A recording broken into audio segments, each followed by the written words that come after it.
বংশাই নদী বাংলাদেশের একটি প্রাচীন নদী, যা তার প্রাকৃতিক সৌন্দর্যের জন্য বিখ্যাত। নদীটি টাঙ্গাইল জেলার মির্জাপুর উপজেলার উপর দিয়ে বয়ে গেছে। হালকা বাতাস নদীর জলের মধ্যে ঢেউ তুলেছে, আর সেই ঢেউগুলো সূর্যের নরম আলোয় রূপালী আভা ছড়াচ্ছে। নদীর পাড়ে সবুজ গাছপালার সাথে, আর তার মধ্য দিয়ে ভেসে আসছে পাখির কলরব।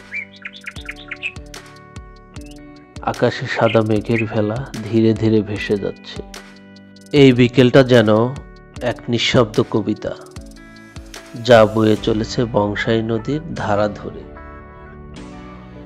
সূর্য ধীরে ধীরে মিলিয়ে যাচ্ছে, তার রঙিন আলো ছড়িয়ে দিচ্ছে নদীর জলে, যেন বিদায়ের শেষ আভাস।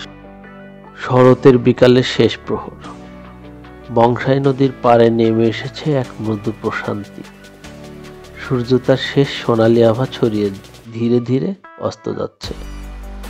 নদীর জলে প্রতিফলিত হচ্ছে আকাশের সাদা মেঘ আর সূর্যের রঙিন আলো, যা প্রাকৃতিক সৌন্দর্যকে করে তুলেছে আরো মোহনীয়। নৌকা চলছে নদীর মাঝে, বৈঠার ছন্দময় টানে নদী জলে ছোট ছোট ঢেউ খেলে যাচ্ছে। দিগন্তে সূর্য হারিয়ে যাচ্ছে, আর আকাশের রং গাঢ় থেকে আরো গাঢ়তর হয়ে উঠছে। নদীর বুকে সূর্যাস্তের এই প্রতিফলন যেন এক স্বপ্নময় চিত্রকর্ম। প্রকৃতি যেন নিজেই গল্প শোনাচ্ছে, একটি শান্ত বিকাল থেকে শুরু করে ধীরে ধীরে রাত্রি আগমনের গল্প, যা সোনালী সূর্যাস্তের আলোয় রঙিন হয়ে ওঠে।